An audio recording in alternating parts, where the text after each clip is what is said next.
Доброе утро, Стоп Гейм! В эфире новости игрового мира.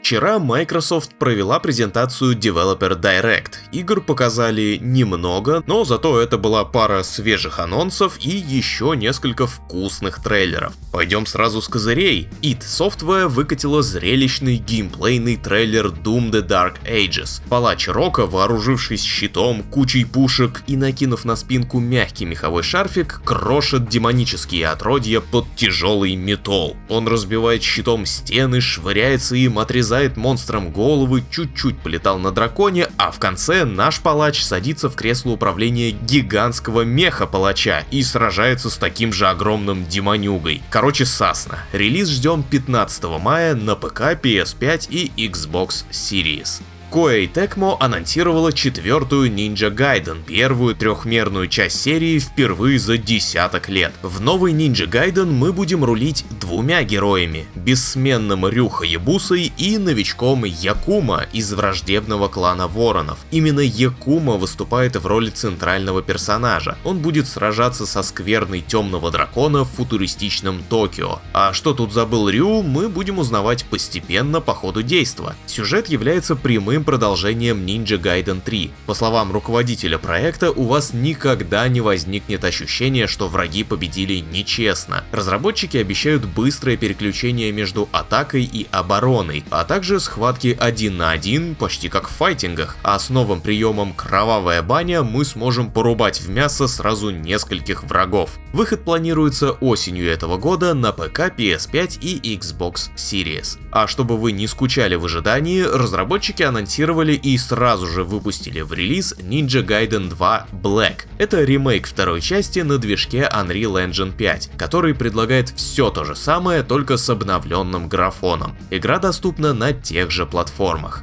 Создатели We Happy Few показали свежий сюжетный трейлер красочного приключения South of Midnight, совмещающего элементы фэнтези и фольклора южных штатов США. Мы будем играть за девушку Хейзел, обладающую магическими способностями. Вместе с огромным сомом она путешествует по болотам и сражается со сверхъестественными тварями, пытаясь спасти родную мать. South of Midnight стартует 8 апреля на ПК и Xbox Series. И последняя игра с презентации — это Clair Obscur Expedition 33, тоже уже знакомый по предыдущим мероприятиям проект, однако на этот раз вместе со свежими кадрами, в том числе геймплейными, нам назвали и дату выхода. Обреченные участники Экспедиции 33 попытаются остановить загадочную художницу 24 апреля на ПК, PlayStation 5 и Xbox Series. Посмотреть всю презентацию целиком или трейлер каждой игры по отдельности можете по ссылке в описании.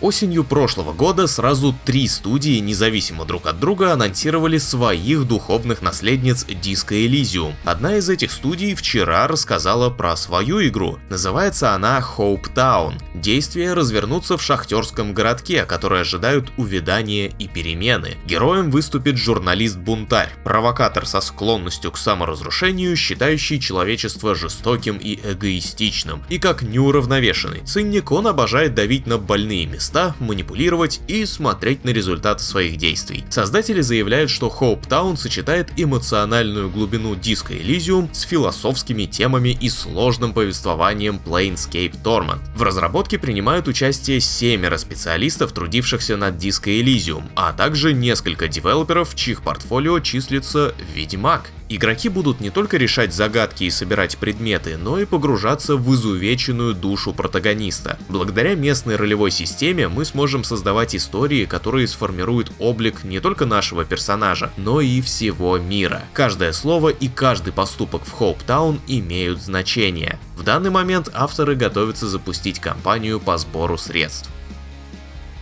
Разработчики серии ремейков Final Fantasy VII сказали пару слов про заключительную часть, находящуюся сейчас в производстве. По словам девелоперов, у команды уже имеются все необходимые технологии и опыт, так что разработка продвигается по плану, без осложнений. Сценарий уже завершен. За 2024 авторы улучшили игровой процесс и успели создать отличную игровую сборку. В 2025 разрабы перешли уже к созданию и улучшению нового контента в соответствии соответствии с их планом. Деталями не делятся. Очень вероятно, что заключительная часть ремейка сразу станет мультиплатформенной, то есть без временной эксклюзивности PlayStation. По плану Square Enix третья часть должна выйти не позднее 2027 года, как раз к 30-летию оригинальной Final Fantasy VII. А вчера состоялся релиз ПК-версии Final Fantasy VII Rebirth. Если верить отзывам в Steam, играть можно, 81% положительных обзоров.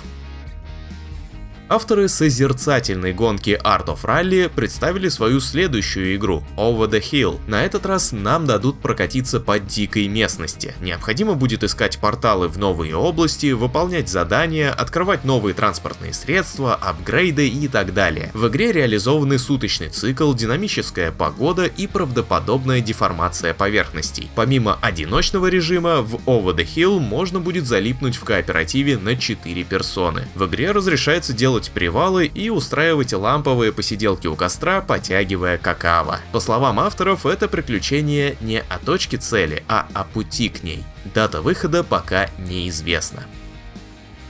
Коллектив Extremely OK Games, подаривший миру платформер Celeste, в 2022 анонсировал двухмерный экшен-платформер Earthblade. Однако довести проект до релиза им было не суждено. Разработчики объявили об отмене. К этому привел конфликт из-за прав на интеллектуальную собственность Celeste, который удалось в конце концов разрешить, но в результате студию покинул один из ключевых сотрудников. Те же, кто остался, взглянули на прогресс и поняли, что затраченное время и силы того не стоили. Сейчас Extremely OK Games экспериментируют со свежими идеями и прототипами, так что ждем от ребят новых анонсов. А на этом я закончу, косари раздадим в следующую пятницу. Больше новостей ищите на сайте stopgame.ru. А еще читайте свежачок от Алексея Лихачева, расписавшего историю Джоша Сойера от Icewind Dale до Pentiment. Хороших выходных!